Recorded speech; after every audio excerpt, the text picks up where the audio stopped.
যুক্তরাষ্ট্রের ওয়াশিংটনের হিলটন হোটেলে ট্রাম্পের নৈশভোজ অনুষ্ঠানের খুব কাছেই গুলির ঘটনা ঘটেছে। হোয়াইট হাউসে কর্মরত সাংবাদিকদের জন্য প্রেসিডেন্টের দেয়া ওই নৈশভোজের অনুষ্ঠানে Trump, first lady Melania Trump, প্রতিরক্ষা মন্ত্রী হেক্সেথ সহ শীর্ষ কর্মকর্তারা উপস্থিত ছিলেন। গুলির পর দ্রুত তাদেরকে সরিয়ে নেন নিরাপত্তা কর্মীরা। এরই মধ্যে আটক করা হয়েছে হামলাকারীকে। এদিকে বার্তা সংস্থা এএফপিকে ট্রাম্প বলেছেন, হামলা চালিয়ে তাকে ইরান যুদ্ধ থেকে বিরত রাখা যাবে না, তবে এই হামলায় ইরান জড়িত নয় বলেও জানিয়েছেন তিনি। ওয়াশিংটন হিলটন হোটেলে সাংবাদিকদের সঙ্গে পূর্ব নির্ধারিত নৈশভোজে মার্কিন প্রেসিডেন্ট ডোনাল্ড ট্রাম্প ও ফার্স্ট লেডি মেলানিয়া ট্রাম্প। হঠাৎই শোনা যায় একের পর এক গুলির শব্দ। সঙ্গে সঙ্গেই প্রেসিডেন্ট ও ফার্স্ট লেডিকে ঘিরে ফেলেন তাদের নিরাপত্তা কর্মীরা। জরুরি ভিত্তিতে ট্রাম্প ও ফার্স্ট লেডি মেলানিয়া ট্রাম্পকে নিরাপদে সরিয়ে নেওয়া হয়। নৈশভোজে উপস্থিত ছিলেন প্রতিরক্ষা মন্ত্রী পিট হেক্সেথ, এফবিআই পরিচালক ক্যাশ পাটেল সহ ট্রাম্প প্রশাসনের শীর্ষ কর্মকর্তারা।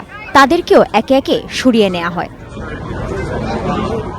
এ সময় হোটেলের হল রুম জুড়ে ছড়িয়ে পড়ে আতঙ্ক। অতিথিদের কেউ কেউ টেবিলের নিচে আশ্রয় নেন, অনেকে আবার দ্রুত হল রুম ছেড়ে বেরিয়ে পড়েন। নিরাপত্তার চাদরে ঢেকে ফেলা হয় পুরো এলাকা।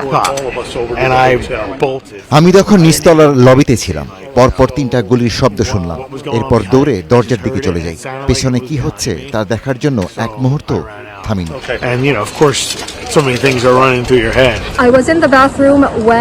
আমি তখন ওয়াশরুমে ছিলাম। হঠাৎ 6 বা 7টি বিকট শব্দ শুনতে পাই। আমার মাথায় তখনই আসে যে এগুলি গুলির শব্দ হতে পারে। আমরা আতঙ্কিত হয়ে যাই।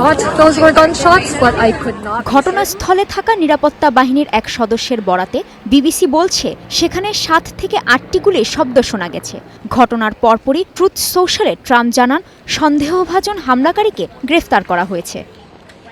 আমাদের সিক্রেট সার্ভিস ও আইন শৃঙ্খলা বাহিনী অসাধারণ কাজ করেছে। তারা দ্রুত ও সাহসিকতার সঙ্গে পদক্ষেপ নিয়েছে।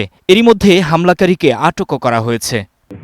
আটকের সময় ওই সশস্ত্র ব্যক্তি সিক্রেট সার্ভিসের একজন এজেন্টকে লক্ষ্য করে গুলি চালায়। তবে বুলেট প্রুফ জ্যাকেট পরা থাকায় তার কোনো ক্ষতি হয়নি। সন্দেহভাজন হামলাকারীর কাছে একাধিক অস্ত্র ছিল বলে জানান ট্রাম্প। হোয়াইট হাউসে কর্মরত সাংবাদিকদের জন্য প্রতি বছরই একটি ডিনারের আয়োজন করেন মার্কিন প্রেসিডেন্ট। প্রেসিডেন্ট হবার পর এটি ছিল সাংবাদিকদের সঙ্গে ট্রাম্পের প্রথম নৈশভোজ। তাৎক্ষণিকভাবে অনুষ্ঠানটি বাতিল করা হয়। সবশেষ ট্রাম্প জানান, এই ঘটনার সাথে ইরানের কোনো যোগসূত্র নেই। কাজী শাহরিন, স্টার নিউজ।